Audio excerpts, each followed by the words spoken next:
La vendemmia di quest'anno io trovo che è sostanzialmente una buona vendemmia, ne ho viste ben di peggiori.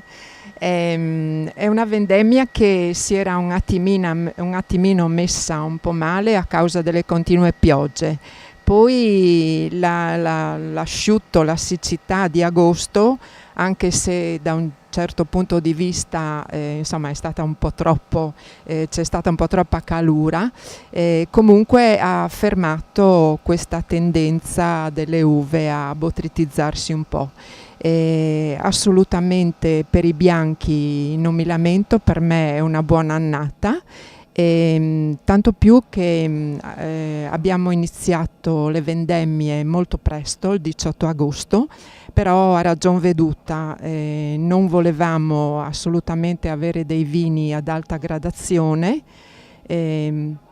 visto che il mercato richiede dei vini contenuti come gradazione. Non è che a tutti i costi si voglia seguire quello che vuole il mercato, però indubbiamente la tendenza è quella, e quindi proprio anche come gusto personale sui bianchi preferisco dei vini con contenuta gradazione alcolica. Per quanto riguarda il Pignolo, credo senz'altro che sarà una buona annata.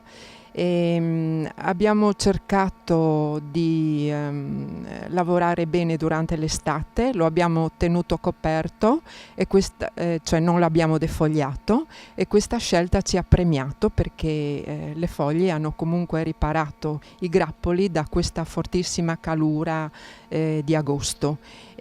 Quindi stiamo già vedendo che la maturazione è ottima, e quindi credo che sarà una grande annata di Pignolo, anche se posso dire già da adesso che ci sarà poco succo, poco mosto, quindi abbiamo la buccia un po' grossa, gli acini un po' grossi, questo dovuto senz'altro all'andamento stagionale, ma comunque vedo che la maturazione è stata ottima. Il fatto di avere poco mosto, in particolare così sui rossi, comporterà un maggior tempo di permanenza in legno del prodotto, e quindi avremo maggiori tannini più concentrati, il che comporta appunto un maggiore tempo di affinamento per quanto riguarda soprattutto questo vitigno. Per quanto riguarda il mercato c'è chiaramente, questo lo dicono tutti i consumatori, ristoratori,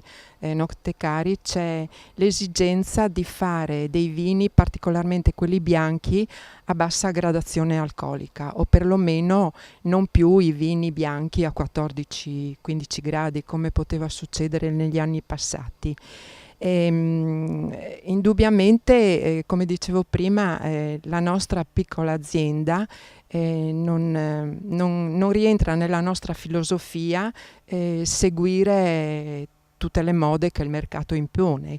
Comunque il fatto che si richieda una gradazione alcolica più bassa sui vini è un fattore del quale noi dobbiamo tenerne conto, indubbiamente. Quando mettiamo davanti al cliente una bottiglia di vino, questo la prima cosa che fa è mi gira la bottiglia e guarda la gradazione. L'esigenza di fare dei vini a contenuto gradazione alcolica non è soltanto dovuto al fatto che il legislatore ce lo impone, ma anche, dicevo prima, a un gusto personale. Sono sempre più convinta che il vino deve accompagnare il cibo a tavola, non deve sovrastarlo.